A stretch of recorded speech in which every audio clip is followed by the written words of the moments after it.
So 5 years ago in 2019, the first Joker movie was released with Joaquin Phoenix, and the movie ended up making $1 billion in the box office. Before Deadpool Wolverine, it was the highest-grossing R-rated movie of all time. And so Warner Brothers, they saw that and were like, you know what? Let's make a sequel, even though this was a standalone film. Let's find a way to make a sequel out of it. I think Joker's one of those movies that did not need a sequel. And when I first heard the news that there was a sequel, I wasn't really excited about it, but I was curious at the same time. I wanted to see what they were going to do, what the movie had to say. And what does the movie have to say? Nothing.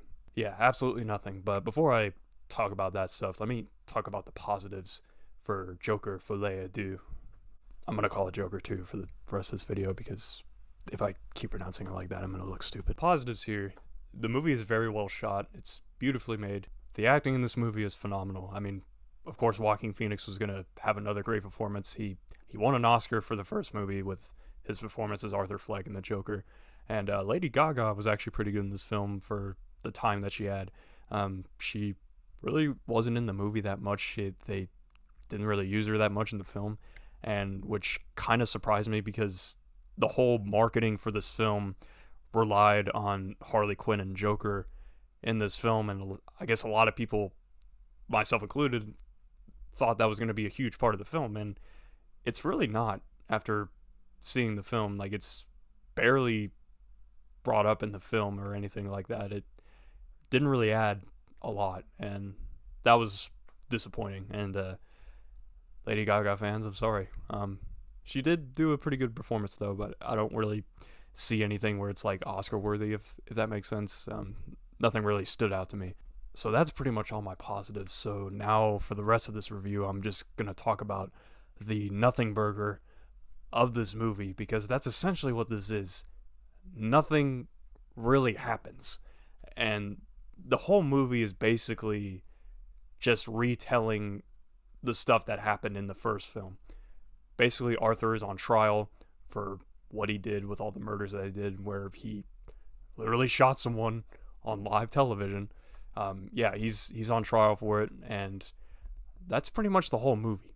The first hour is about him and Arkham and how he meets Harley, but the other half is basically a courtroom drama, and there's some cameos from people in the first film that show up in this sort of sequence. Also, I forgot to mention, this movie is a musical, so yeah, there's a lot of musical elements in this film with singing, dance, all that. So if you're not into musicals, this movie may not be for you. I remember when I was seeing this movie, like, there was a bunch of people like sighing and stuff as soon as a song was about to play, and yeah, I was one of those people too, because like, if you're gonna make a musical, you have to add songs. The songs have to be a part of the story also to move forward with the story. This movie, they don't really do that with the music. It's just covers of random songs, and they felt very out of place in the film, and like, it's just so sudden, and the segments are basically like intermissions of the film. So like, if you were getting bored out of your mind, like, you could just go to the bathroom during one of the musical parts, and I don't think you'd really miss anything. You wouldn't really miss anything at all, because like I said, this movie pretty much just talks about the first movie.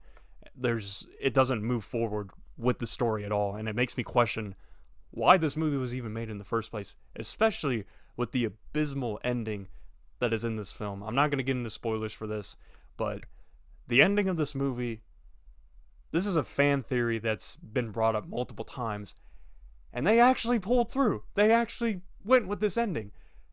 This is the ending of the film. I'm not going to say it, like I said, but like, I could not believe they actually did it. It made me question what this movie was even about, who the movie was for.